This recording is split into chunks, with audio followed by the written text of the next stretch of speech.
Hello, everyone. It is great that you could join us today. Thank you so much for digitally coming all the way to Corning, New York. My name is Harry. I work at the Corning Museum of Glass, and I would like to do three things with you this afternoon. One, I want to begin by telling you a little bit in a short PowerPoint about the Corning Museum of Glass and a little bit of glass history.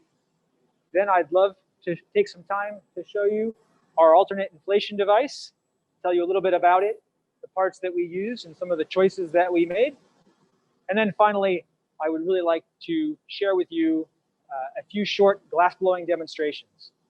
Now, the glass blowing demonstrations will be simple and will be brief, but if you are excited about glass and you're interested in seeing more, I would really love for you to join us on YouTube and check out lots of different videos that we have there about all different kinds of glass blowing.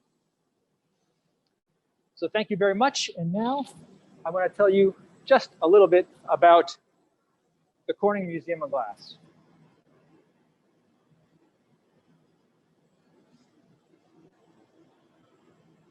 So the Corning Museum of Glass is a museum that focuses.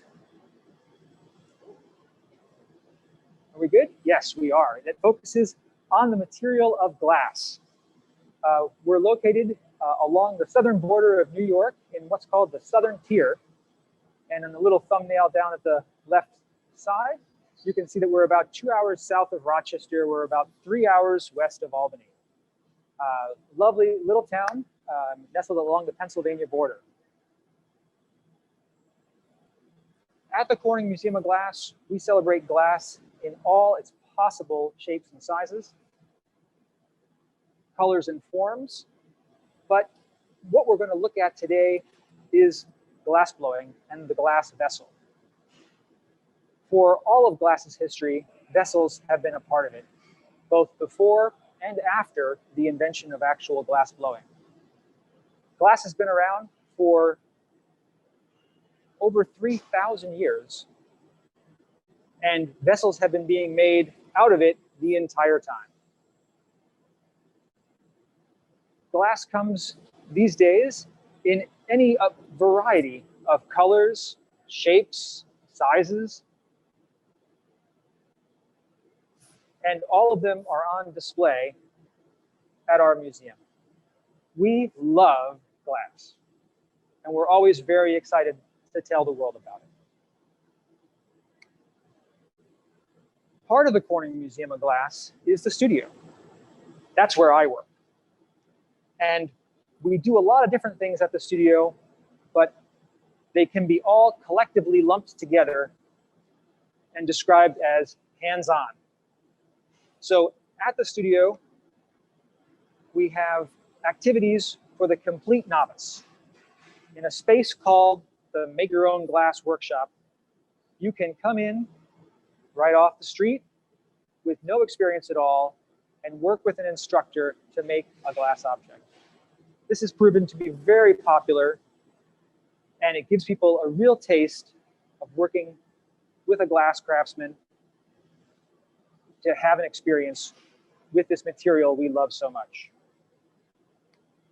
Another huge part of what we do at the studio is teaching. We offer hands-on classes year-round, and right up until COVID, we have students coming to visit us from all over the world to learn different techniques and ways of working glass. And glass blowing is certainly one of them. We also offer residencies for artists, and we also support our local, regional, and global community, glass community, by renting our facilities and allowing people to come and use fantastic equipment, wonderful tools, all to make their ideas in glass come to life.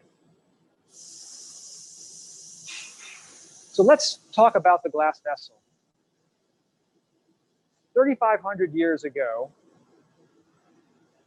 glass was discovered. Mankind figured out how to make it and we begin seeing objects made of glass pop up in history. And almost as soon as glass was cultivated, vessels began to show up.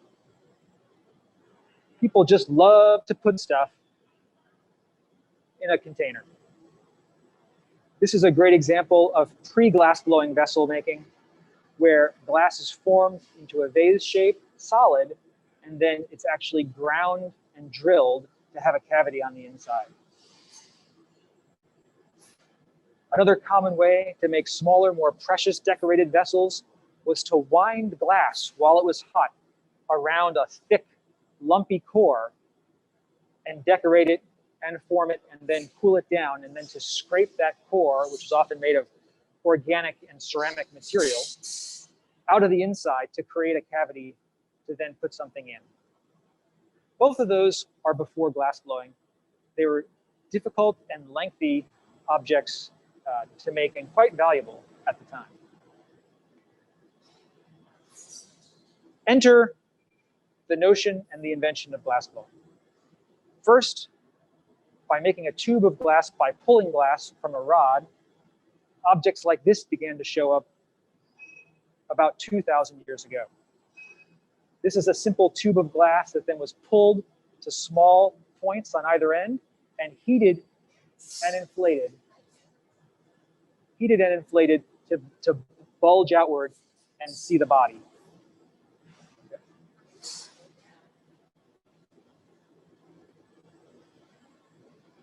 And taking that one step farther, we then hit a really big milestone, which was the very first bottle. So this we call a Roman bottle. And this bottle also made just as glassblowing was being discovered almost 2,000 years ago. But it allowed a small amount of glass to be stretched and inflated and made pretty quickly and pretty easily with great success into a vessel shape. Vessel shape, it is actually a vessel. And so things can be put in here. Small bottles were used for more precious materials, and large bottles were also made that would contain everything from water and milk. More smaller vessels might contain precious fluids or essential oils, maybe a little bit of wine for our journey. But bottles began showing up everywhere, and because of the ease of glassblowing, these vessels could be made quickly and easily, and they were made by the tens of thousands, traveling all over the Roman Empire and beyond. And one thing that's the exact same now as it was then is that some person inflated every one of those bottles, just as some person, our glass blowers of modern time, are inflating modern glass-blown vessels and sculptures. So blowing into the pipe is how we force the air down into the soft glass. And this allows the bubble, much like blowing up a balloon, to grow and expand as we put pressure against it. But unlike a balloon, when we take that pressure away, the glass does not contract. It remains in its current shape and form. This is a great picture of traditional glass blowing as it's been done for almost 2,000 years, where the glass maker is working the glass on one end of the pipe, shaping, turning, forming the object, while their assistant, under direct coaching, provides the air to inflate small amounts, large amounts, soft, hard, and help them to form the object to match their idea. Taking that one step farther, some glass makers have begun to add a third step to the process, removing the assistant, and now instead connecting their own mouth to the end of the blowpipe so they can control the inflation while simultaneously forming the glass. You can see the long latex tube that just connects a little mouthpiece to a swiveled blowpipe adapter on the other end. This is a picture of a simple tool, but one that's used in small amounts in some production studios where they make lots and lots of objects over and over and over again that are very the same. This is the auto puffer. And this simply allows the shop to have a continuous stream of air flowing out the copper fitting in the center. And as glass blowers need a little puff of air, they just simply walk to it, stick the mouthpiece of the blowpipe in, and they get a little burst of air as they make connection with the adapter. And then in factories, we see the bottle continuing to be mass produced. And through the clever work of many engineers and glass makers, it's now being done completely without a human. Compressed air is used to puff into glass, which is carefully controlled in temperature and formed into the bottle by the tens of thousands. Simply puffing the air in, causing it to form the shape of the mold, take the shape of the mold, and form a bottle, which then can be cooled, filled, and put out into the world. So, March 2020, we have the first time in the museum's history where we've had to shut our doors due to the pandemic. And this is where we began thinking about the alternate inflation device.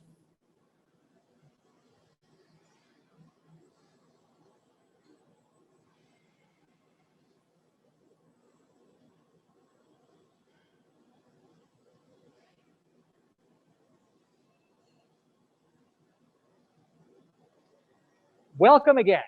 Thanks so much for sticking with us through the little history lesson. But as you'll see, as I begin to describe what our alternate inflation device is, the history of glass blowing is what got us here. This device is essentially a synthesis of the auto puffer and the blowhose. So we have a control of compressed air and a way of connecting that compressed air to the end of our blowpipe.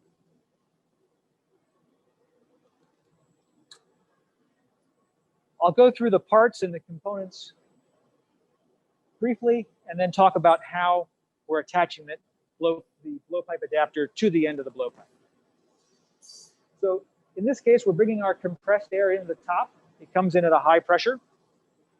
And we have a little takeoff here for other high pressure needs that the glass blower might have. And then we come down and split that line to go to 2 regulators. The original alternate inflation device, sort of version 1.0, had a single regulator controlled and a single on and off pedal to supply air for the glass blower. And that worked very well. But it became obvious after using it for a few weeks that it was good, but not great. And what the glass makers really wanted was a little more control. They don't have their assistant here. They can't have that infinite control that the assistant gives them of the pressure on the glass. But by expanding 1 regulator to 2 regulators and color coding them to a pedal, we now can at least give them a hard and soft, or soft and softer amount of pressure for whatever they're doing. We leave the regulators very accessible on either side so that they can change them to fit the needs of whatever it is they're making that day. We come down through 2 small solenoids, each one hooked up to a pedal on the floor that they can use if they were working with less assistance or no assistance, or we can simply slide the pedals back to wherever the assistant is, and they can control the air. We come down through some latex tubing, through a quick connect, and that brings us to our blowpipe adapter. Now, there are lots of different types of blowpipe adapters that people might choose to use, different sizes and different materials. And that's why we have a quick connect here, so that we can have a variety of options and simply plug and play depending on what the person needs that day. In this case, our blowpipe adapter is 3D printed, and it's hooked up to a brass swivel so that the pipe can continually turn while it sits over here and the glass blower is working. And then again, simply latex tubing connects it back into our system. But the very special thing about this blowpipe adapter is that as it's printed, we pause the print and we insert magnets. So this is completely magnetic, and that allows what's normally a stainless steel pipe to be fitted with a mild steel collar that this will magnetically grab onto. And you'll see that in just a few moments when we get to our demonstration. I'm going to put that back so I don't forget about it later. All of the controls for this flow back behind to our control box. Here's a mock-up of that. And it has a little illuminated on and off switch. We have different fittings, of course, for the cords to come out. And inside, very, very simply, we're coming through a fuse to a small 24-volt DC transformer, which then supplies power to our foot pedals and back up to our solenoids. We chose to step down and use low voltage for this because the pedals sit on the ground. And even though we've tried to outfit them with a heat-proof coating, a heat-proof sheathing, there is the very real possibility that through accident, hot glass might break and touch and melt that, or water might spill. So to protect the people using the tool, we went ahead and made the whole thing low voltage. But that's really all that's in the control box. Very, very simple. The whole thing is very, very simple. And again, it's not an invention. It's just bringing some different ideas together to give the glass blower what they need to keep making handmade glass.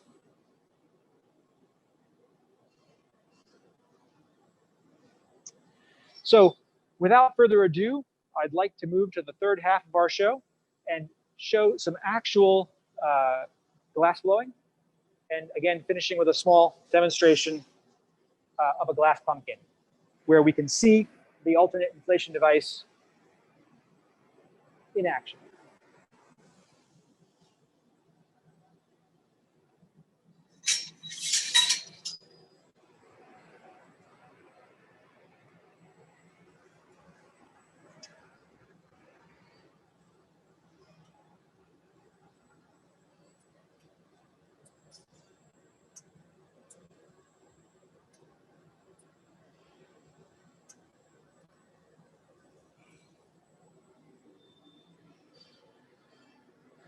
Our glass is kept in a melting furnace at a little over 2,000 degrees.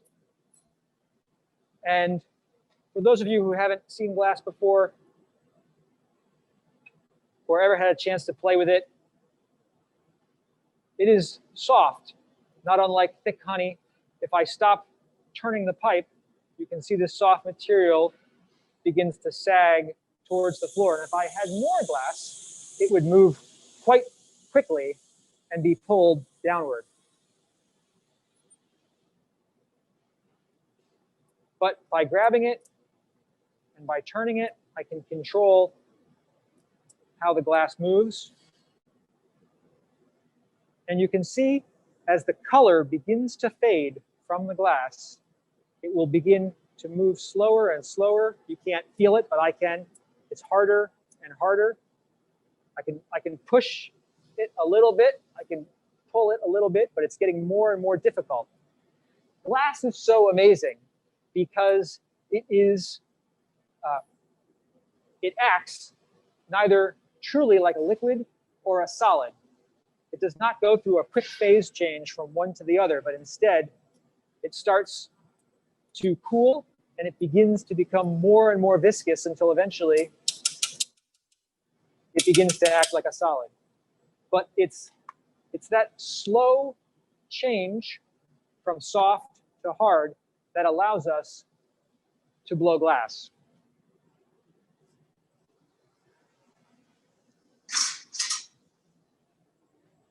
Let me show you now a bubble and talk a little bit about inflation.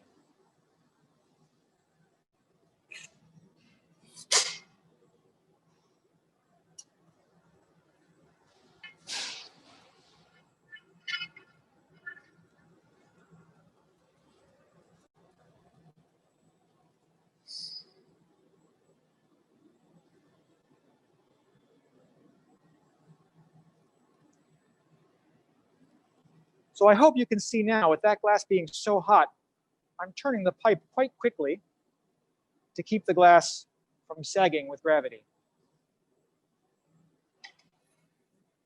I'm going to sit down, put on my blowpipe adapter, and if I were to blow too softly, if the pressure wasn't great enough, I'm going to see almost nothing happening.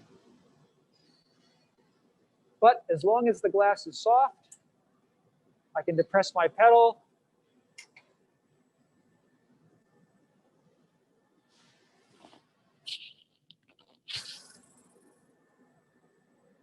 and a bubble will slowly begin to emerge into the glass.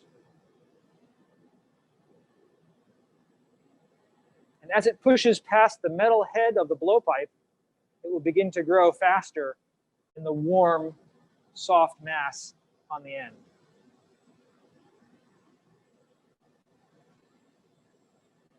So that's a wonderfully controlled inflation. And it shows that just a gentle stream of pressure can push that bubble past the metal head of the blowpipe and inflate it in the glass.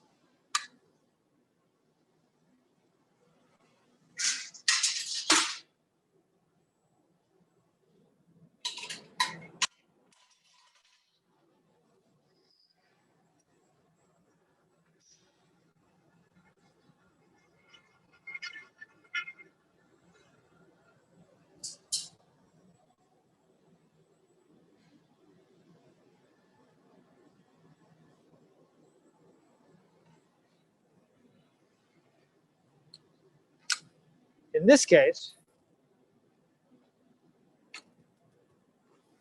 if I use the hard pressure,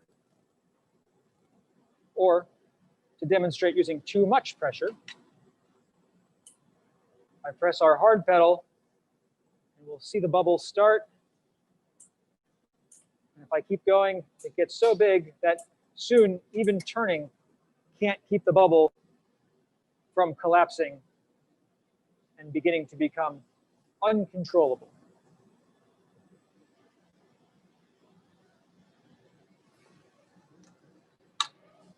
And those two simple things are why it's so important to have control over the pressure. Different processes, different types of glass making might require different pressure settings to be used over the course of a day.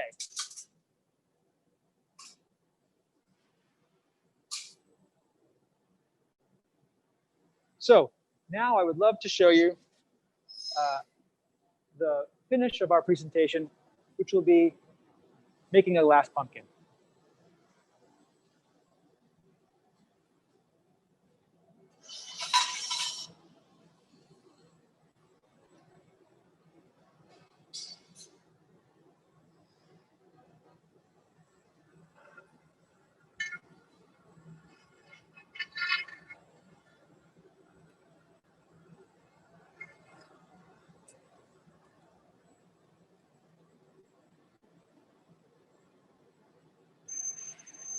In order to get the right amount of glass, I'll begin with just a small gather and a small bubble.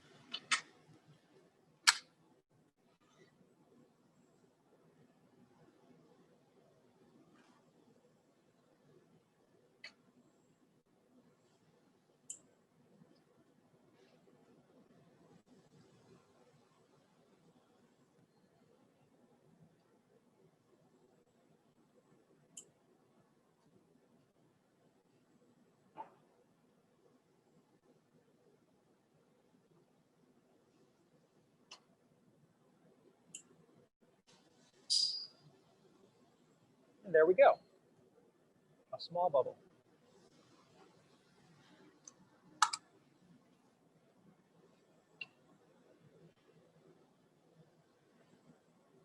By waiting and allowing this glass to cool, I can then put another layer of hot glass around it, and it will, in essence, build up a larger amount of material for the body of our pumpkin.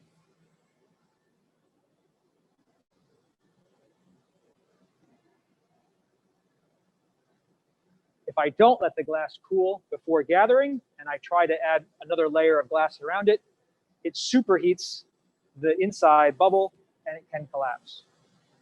So I'm careful to take my time at this point to make sure that I have a nice, stable, firm gathering shape.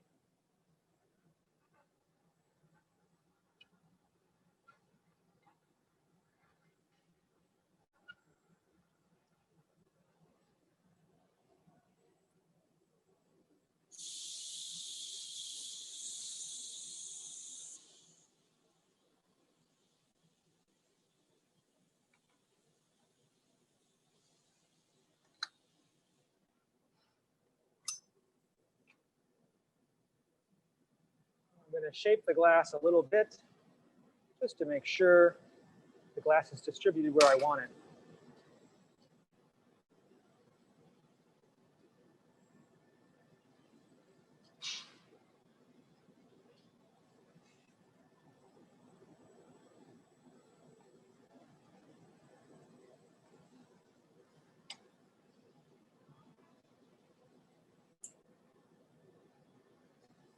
I'll blow it up a little bit larger.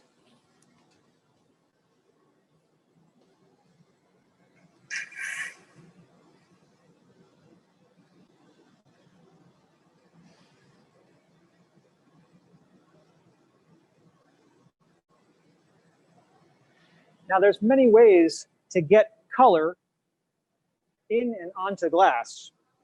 I'm going to use some crushed colored glass around the outside.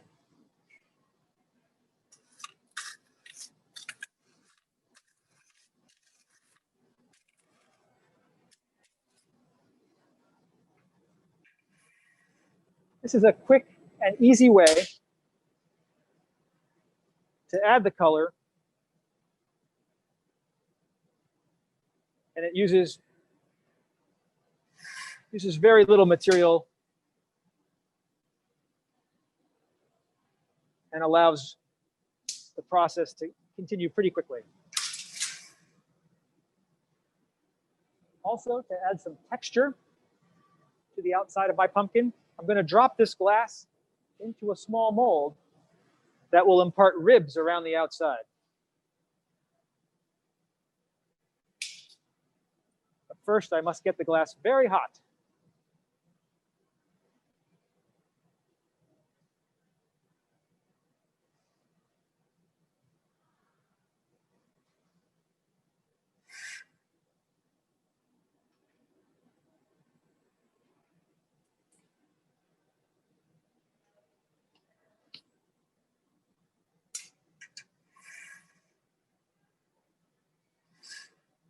You can see now the ribs on the outside.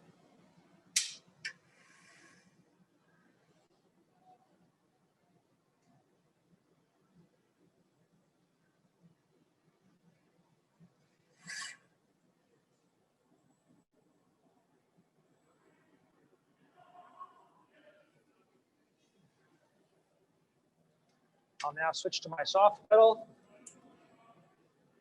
and begin to inflate. And I'll add a constriction in the glass that we call a jack line,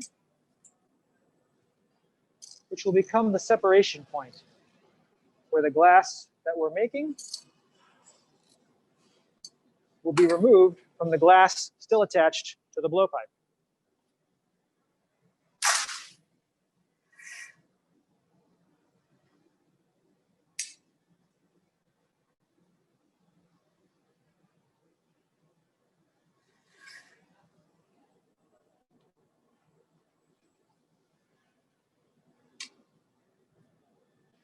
A little more constricting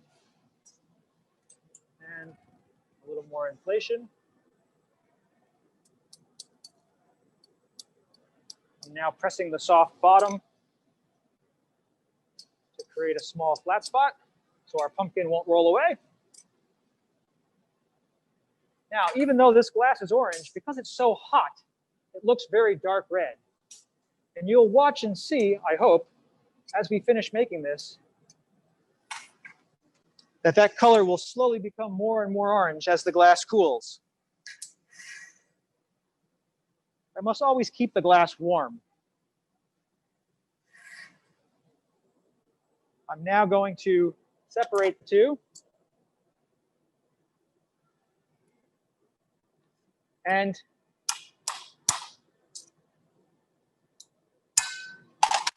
gather some glass for a green stem.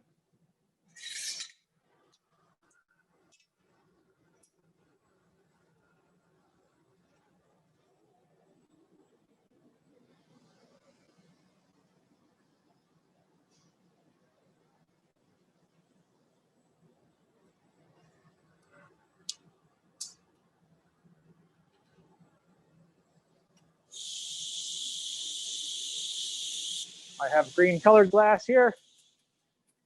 I'll add a little bit around the outside and heat it up so it melts together with our clear glass underneath.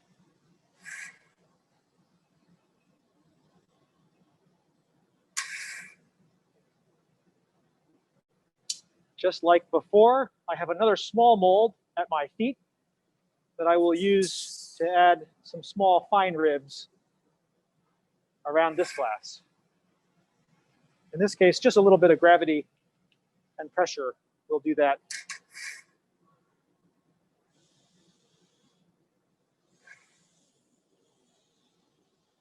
Now I'm going to come over, squash on my stem, and lift.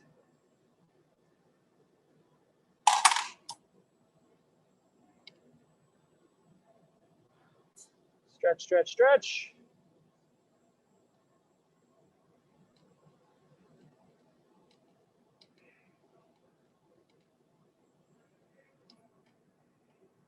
And carefully slide out my tweezers.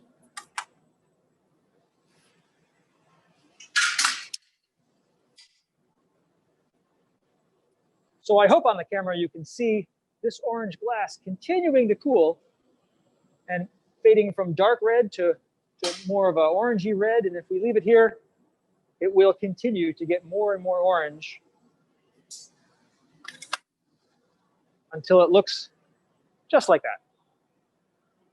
The green stem, where it's thick, you can see is still very orangey green, but on the tip where it's thin, it's already begun to cool to match our green colored glass. But from start to finish, there's a very simple, fun object that utilizes both our hard and soft petals of the alternate inflation device and allows glass blowing to happen with a mask on, completely safely for the glass blower, completely safely for their assistant, for the staff, and all the rest of the guests at our museum. So thank you all so much again for tuning in to our little talk on the alternate inflation system. And I believe we certainly have a little bit of time for any questions.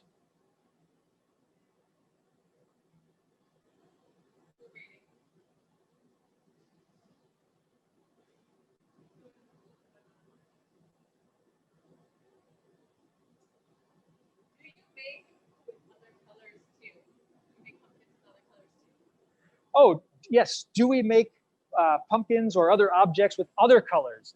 Yes, absolutely. If we're talking about pumpkins specifically, that's an extremely popular fall project for people to come and make at the Make Your Own Glass Studio, or to be able to purchase at the shop at the museum.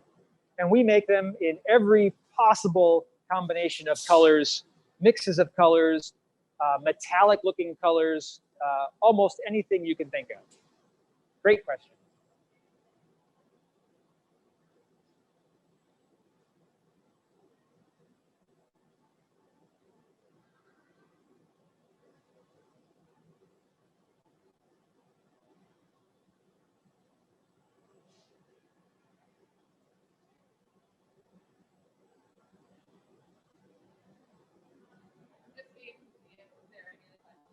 course.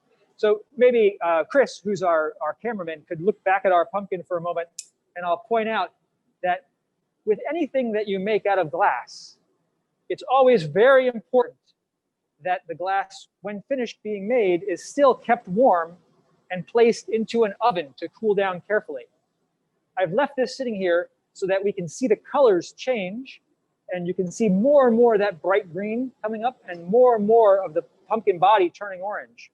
But by leaving it out in the open air and not in an oven, it's cooling much too quickly, and it will crack and break apart right in front of us. We just lost the little tip leaf of our stem that popped off, and if we continue to leave it, eventually it will crack and break because the glass is just cooling too quickly. Harry, we have another question. We have another question from our audience, and that is, how long have you been doing glass making? Oh, goodness. I have been blowing glass for over 25 years. I was very fortunate to have an early start, and I've been hooked ever since. Thank you for your question.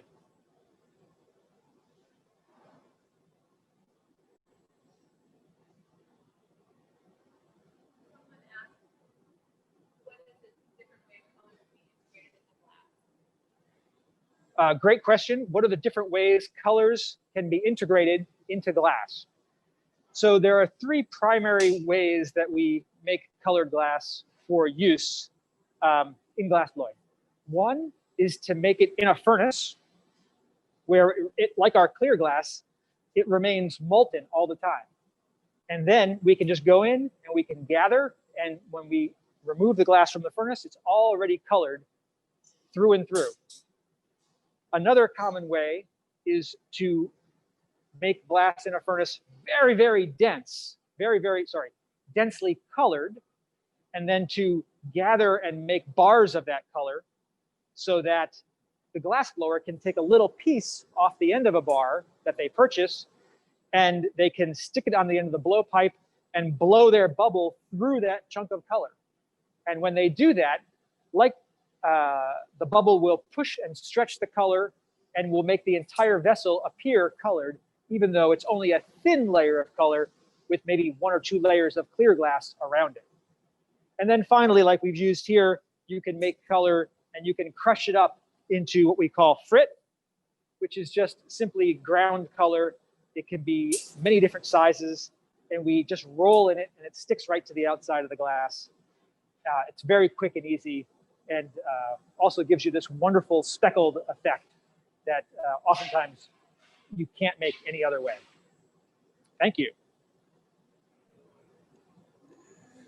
Well, thank you, guys, but I'm going to have to cut you off here so we can get set for our next presenter. Thank you all so much for joining us, and if you're ever near Corning, New York, please come and visit.